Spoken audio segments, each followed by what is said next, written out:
Signal acquired. Welcome to the Borg Radio Hour with your host, Len Noe, transhuman international cybersecurity speaker, pen tester, and author. He will be your guide in navigating the human condition. Resistance isn't futile. There's no resistance, period. Welcome to this episode of the Borg Radio Hour. Machine in the mirror, defining augmentation today, and what does it mean to be augmented in 2025? You've seen the headlines. Politicians warning about futures where the elite live forever. Tech billionaires dropping millions on blood transfusions and neural implants like they're shopping for a new Tesla. And the Associated Press whispers that transhumanism is becoming the new religion of the apocalypse. That's the narrative they're selling you. That augmentation is either a golden ticket to immortality or a weapon to keep the rest of us out. But here's the truth. Augmentation isn't about eternal life or building a digital throne for the chosen few. It's about survival in a world already rewriting itself at machine speed. It's about sovereignty over your data, your body, your mind. It's not a science fiction prophecy. It's a present reality. And no, your passport, your bank account, and your seat at the Davos table doesn't give you exclusive access. I walk into airports with currently 11 implants in my body. Some open doors, some store encryption keys, some blur the lines between flesh and machine. I didn't do it to live forever. I did it to stay relevant and to stay human in a future where the definition of human is already up for debate.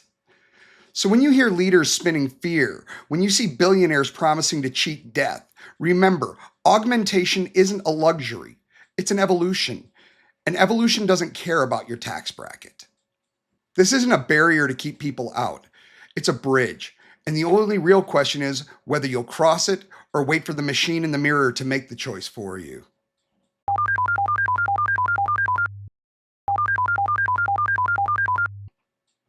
So, couple of news items today.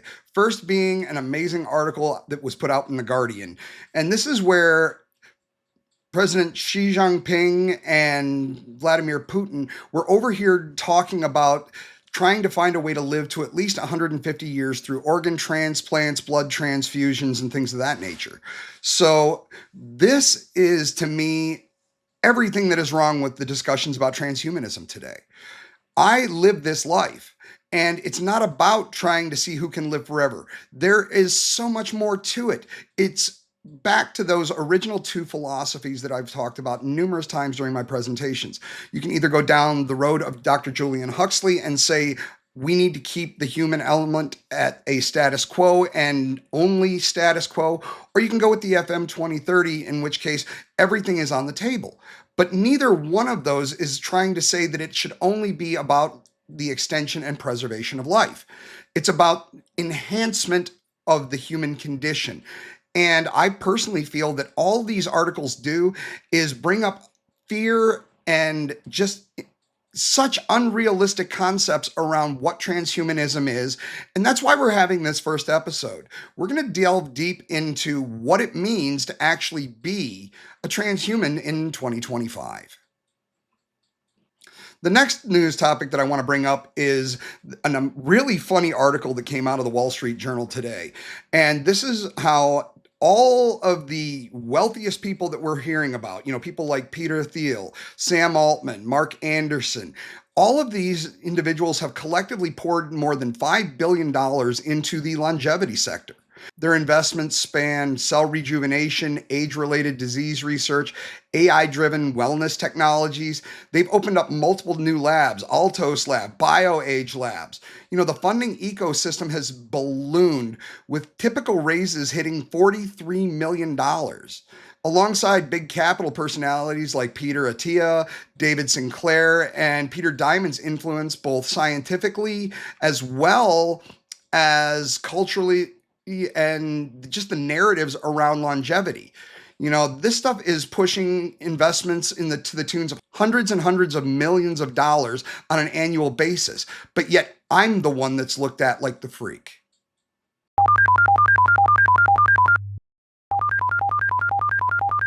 So what does it mean being augmented in 2025? Let me start by getting one thing clear. Selective augmentation is not the mark of the beast, and I'm not trying to live forever. I don't want to upload my soul into the cloud and wait for some billionaire to patch my firmware. What I live, is to enhance the existence that I already have. To take the body I was born with and sharpen it into something more.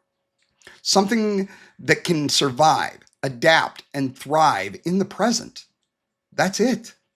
And let me tell you, the irony is thick. Here I am, augmented, living with currently 11 implants under my skin and pushing the boundaries of what humans can do, and yet every headline, every media segment, everything frames augmentation as a luxury, a threat, or worse, a sign of hubris. But the truth is, the tools are already here. They've been around for decades. Pacemakers, hearing aids, insulin pumps. These are early forms of augmentation, and we've normalized them. So why is there all this fear now? Because, truthfully, the wealthy and the elites need it. If you listen to the mainstream narrative, you'd think that transhumanism is a club for Silicon Valley elites who believe that they can actually buy eternity. Just as I said in the news segment, look at the MIT Technology Review this year. Billionaires pouring money into longevity startups, chasing anti-aging therapies, organ regeneration, and biotech designed to buy them more time. And then there's the Washington Post piece we covered, highlighting how Silicon Valley titans are investing in projects that range from CRISPR gene editing to literal forks of consciousness, not because they care about humanity, but because they're terrified of their own mortality. And this is exactly the story they want you to believe. That transhumanism is about the rich living forever while the rest of us rot. And you know why? Because fear sells. Fear of a future where augmentation becomes a class divider keeps people skeptical, keeps lawmakers dragging their feet, and keeps real innovation locked behind glass. It's easier for the elite and the wealthy to paint people like me, biohackers or grinders or transhumanists, as dangerous, fringe, or even demonic than it is to admit that augmentation is already happening now and it doesn't belong exclusively to them. Here's the truth. They don't want to tell you this. There are different worlds within the transhuman movement and the biohacker movement. Some of us are chasing longevity through medicine, blood transfusions, CRISPR breakthroughs, and the dream of extending human life far beyond its natural span. CRISPR, for example, isn't just a science fiction term. It's a tool that allows us to edit the building blocks of life, to remove genetic weaknesses or even disease markers. But it's not a golden ticket. It's messy, it's expensive, and it's slow. And then you have organ replacements, stem cell therapies, regenerative medicine, real science, but again, expensive and out of the reach for most of the common man. Others look to the so-called 2045 project. This is a nonprofit group that believes that we will have the ability to upload a digital copy of our consciousness, abandoning the body entirely and chasing immortality through data by 2045. This is what the media loves. Mind uploading, the AI-driven afterlife, living forever in the cloud. But it's speculative, and it's decades away, if it actually even ever comes. And I'll say it again, that's not my vision of the future. Then there's the other side, people like me, grinders, the self-augmentation movement.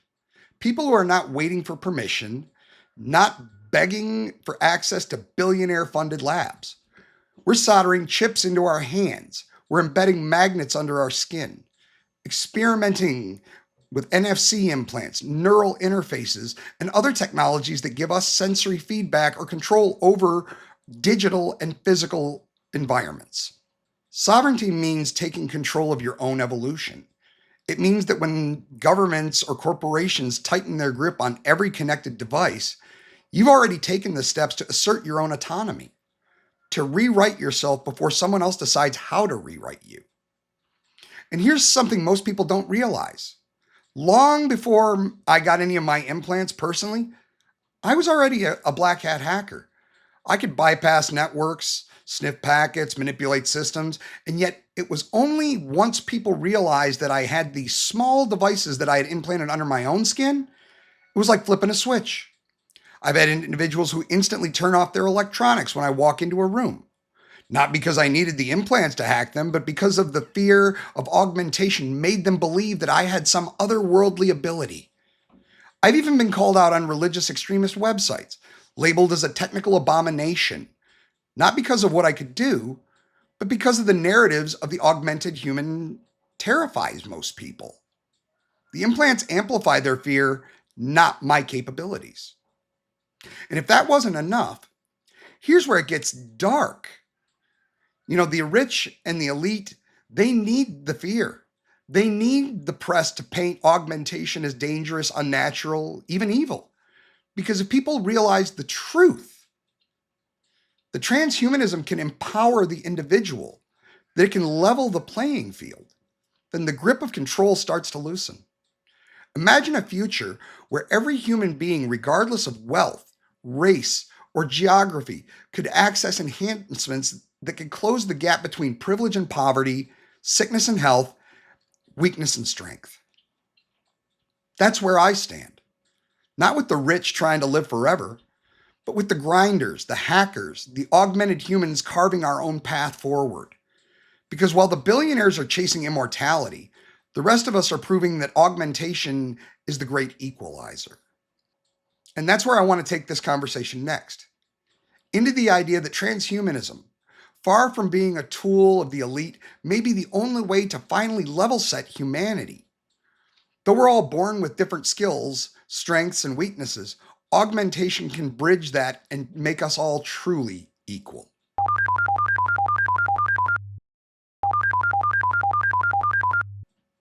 Let's talk about what it really means to be a transhuman in 2025. You don't need to be a grinder with magnets in your fingers or having multiple implants in your body like me to already be considered augmented. Every person walking around with a medical grade implant is, in fact, a transhuman, just like me. Every pacemaker, cochlear implant, insulin pump, you are literally extending your body's capabilities through this technology. You're part of the crew. Human 2.0. Welcome to the club. And here's the thing. Me and those like me that have decided to embed these devices within our bodies, but most of society, they're doing the exact same thing. They're just refusing to go in vivo. Cell phones, smartwatches, health rings, Fitbits. These are all layers of augmentation. People are already connected, already collecting, measuring, enhancing their lives. The only difference is that they haven't crossed the skin barrier yet. We're all transhuman. The real question is, will they join us and take control directly or remain on a single layer of abstraction, limited by the connected devices? Take, for example, the new hypoglycemic nerve stimulator for sleep apnea. At face value, it's almost, in my opinion, unnecessary. Almost everyone out there knows someone that suffers from sleep apnea. And for decades, the solution has been CPAP machines. They're reliable, repeatable, low-risk devices that do the job. Now we have an implantable device that electrically stimulates the hypoglycemic nerve, forcing the lower jaw forward and opening the airway. Think about that. That's a minor modification to anatomy to solve a condition that's already had a solution. Does that sound familiar? It's no different from what I'm doing with selective implants, but society calls mine fringe. And it's not just sleep apnea. Continuous glucose monitors allow diabetics now the ability via implant for an in vivo access to blood sugar data. For decades, people pricked their fingers multiple times a day. It worked, it was safe, it was reliable. Now we have the implant to automate that process. Again, a solution that isn't medically required. It's an enhancement to life, improves convenience, empowers the individual. Yet society stigmatizes selective augmentation once it steps out of traditional medical interventions. The moral judgment, the whispers, the statements of, that's unnatural. Here's the truth. The fear of outcasts, in my opinion, is the biggest limiter of augmentation. I 100% honestly believe that if people weren't worried about the ridicule, judgment, or being labeled a transhuman freak like me, more individuals would be joining our Human 2.0 crew. Think about a factory worker exposed to caustic chemicals every day. How could their life improve if they could replace a biological arm with a prosthetic designed to handle that environment? What if that prosthetic hand could exert 500 pounds of pressure?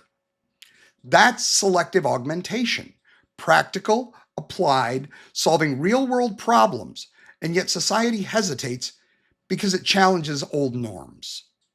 Traditionally, the world is viewed through the lens of those who came before us.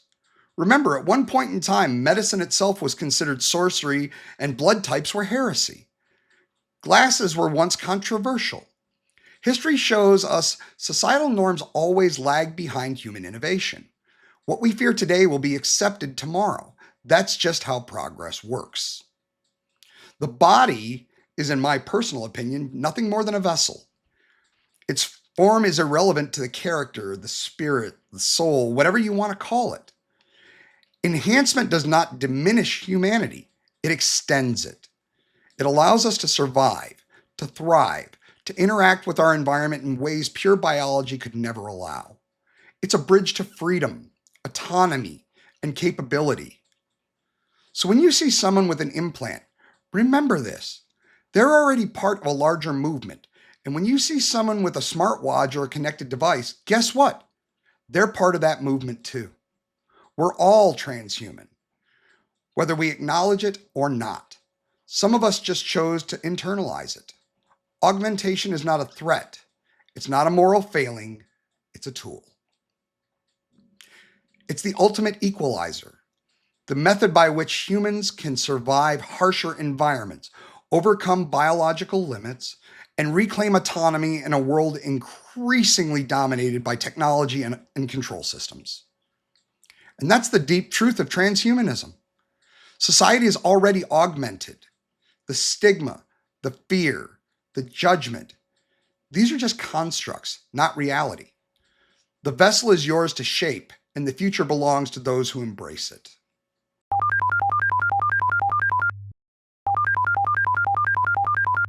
We've seen the narrative, and we've seen the reality.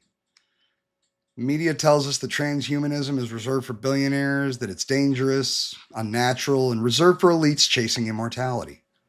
But the truth is so much simpler. Augmentation is about empowerment. It's about taking the life you already have and making it stronger, sharper, more capable. Most people don't realize it, but as I've said before, most of us are already transhuman and we just refuse to acknowledge it. Every hearing aid, every smartwatch, every connected wearable is a form of augmentation with one layer of abstraction. They extend our abilities, and yet when the same functionality is considered and put in vivo, society recoils. That recoil isn't about safety. It's about fear. Fear of stepping beyond the norm. Fear of self-determination. And self-determination has always been a part of human history. Think about the historical breakthroughs that have come from self-experimentation. Dr. Barry Marshall drank a specific culture I'm probably going to screw this up, Helicobacter pylori, to prove that it caused ulcers, and in doing so, curing millions in the process. Benjamin Franklin experimented with electricity on his own body to understand lightning. Marie Curie handled radioactive materials, often exposing herself directly to it just to understand its properties. These people took risks on themselves because curiosity demanded it, because progress required it. We as humans have the right to self-experiment, to push boundaries, to challenge the arbitrary limits of society and what they impose. Every chip I embed, every implant I adopt, it's part of that tradition. It's not reckless, it's deliberate. It's about understanding what is possible and reclaiming agency over my own evolution. Consider the factory worker scenario that I had discussed earlier. A prosthetic limb designed to endure those conditions would enhance that functionality and improve the quality of life for that individual. There's already gloves and shields that can be used, but they're limited. This is all about survival. It's efficiency. It's agency. It's everything all wrapped into one. And yet society hesitates to normalize this because fear and social norms dominate imagination these days. Imagine a teacher navigating a noisy, multilingual classroom, using noise-canceling earbuds, translation apps, AI-assisted systems, all forms of augmentation. Imagine embedding some of these functions internally. Could you imagine having a hearing aid that could do instant translation through an AI hearing aid? Processing multiple streams of information in real time. The human capability is the same. The impact is the same. The difference is perception. And the perception, as I've said before, up until now has always been shaped by fear. That's the reason for this podcast. That's the reason for the existence of the Borg Radio Hour. The history of human progress is a history of self-experimentation. The body is a vessel. Its appearance, fragility, and natural limits don't define the human spirit. Curiosity, creativity, and autonomy do. So yeah, we're all already transhuman. Some of us use it externally, some of us internally. And every time someone like me chooses internal augmentation, we're standing on the shoulders of every human who experimented on themselves to expand knowledge and capability. Whether it's a smartwatch, a medical implant, or a neural interface, self-experimentation is our right to explore, to enhance, to improve. Fear and social stigma are the only real barriers. The moment society stops fearing self-directed enhancements, the floodgates of the true human potential will open wide, and we'll see what happens then. So yeah, as I've said, we're all transhuman. We're all connected. And the act of self-experimentation is not reckless. It's human. It's necessary. It's the engine of progress.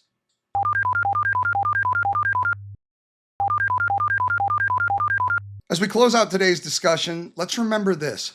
Augmentation is more than technology. It's philosophy. It's a lens through which we can examine what it means to be human, what it means to create, to adapt, and to take responsibility for our own evolution. The tools are not inherently good or evil.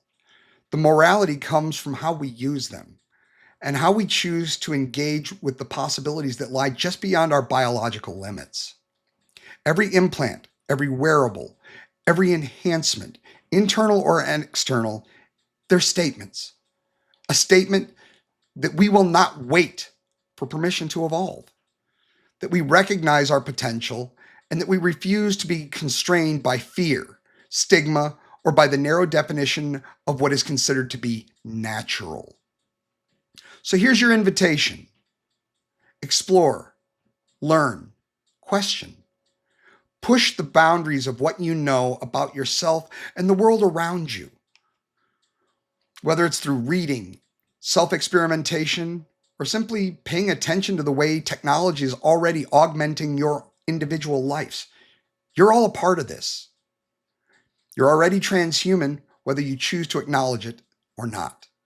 So thank you for joining me on this journey today. Keep questioning, keep evolving, and remember, the future isn't something that happens to us. It's something we build, one choice, one experiment, one enhancement at a time. Thank you for listening. Don't forget to like, share, and subscribe. And remember, just like they said in The Matrix, there is no spoon. Until next time. You've been listening to the Borg Radio Hour. This isn't just a podcast. This is a record of a transition point in human history. The lines between man and machine, self and system, choice and coercion, they're all being redrawn. But it's not too late to choose what side of the code you stand on. We're not just watching the future happen, we are the evolution. Stay safe, stay secure, stay sovereign, and most importantly, stay dangerous. End of transmission.